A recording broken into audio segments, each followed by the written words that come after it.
My name is Shanice Brown, and today I will be reading Little Melba and Her Big Trombone, written by Katherine Russell Brown. Spread the word! Little Melba Doretta Liston was something special. The year she was born was 1926. The place was Kansas City, where you could reach out and feel the music. The avenues were lined with jazz clubs, street bands, and folks harmonizing on every corner. All the hot music makers made sure they had a gig in KC. From as far back as her memory would go, Melba loved the sounds of music. Blues, jazz, and gospel rhythms danced in her head. The plink of a guitar, the hum of a bass, the thrum-thrum of a drum, the ping-pang of a piano, the tremble of a sweet horn. Notes stirred and rhythms bubbled all through Melba's home. She couldn't get enough. Music was always on her mind. She daydreamed about beats and lyrics. Music was on Melba's mind at night, too, when she should have been asleep. Melba loved to hum along with the radio.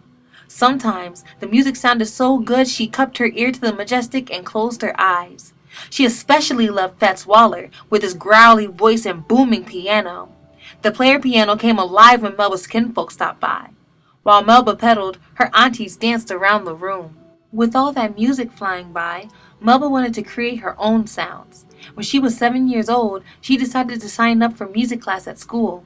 What instrument could I play? Melba wondered. At the traveling music store, Melba eyed a long, funny-looking horn. That one, she cried. It's beautiful. A trombone? Mama Lucille frowned. It's big, and you're a little girl. Please, Melba begged. Mama Lucille bought this shiny trombone on the spot. She couldn't say no to her only child. Melba beamed from ear to ear and squeezed her new friend. That night on the porch, Melba listened to Grandpa John play his guitar. The time she had her own music maker. Grandpa John showed Melba how to cradle the horn. She tried to push out the slide, but her arm was too short. She had to tilt her head sideways and stretch out her right arm. Melba gave the horn a mighty blow. Honk! Honk! It sounded bad, like a howling dog. I'm no good, Grandpa, Melba said, tearing up. If you can blow, you can play, Grandpa John said. Now stand up straight and blow steady. Melba stayed up real late and practiced until she could play a simple tune all by herself. Even with her keen ear, teaching herself to play the trombone was no piece of cake. But Melba kept blowing her horn, getting better day by day. The cool brass of the horn felt swell on her fingers. Before long, Melba and her horn were making magic. She was only 8 when the local radio station invited her to play a solo. Mama Lucille and Grandpa John were so proud as they watched little Melba play her big trombone.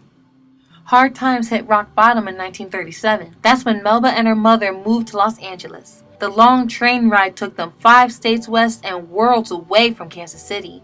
Melba's new teachers discovered that she was as smart as a whip. Her test scores were so high, the principal skipped her up from the 6th grade to the 8th.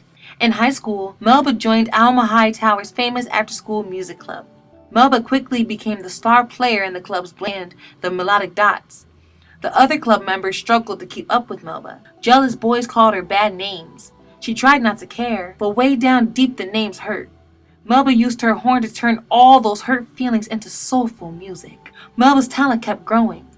She began writing music too. Then, in 1943, when she was 17, Melba was invited to tour the country with a new band led by trumpet player Gerald Wilson. Go meet the world, Mama Lucille said, and hugged Melba goodbye. You have my blessing. Melba could feel it in her bones. The jazz scene was calling her name.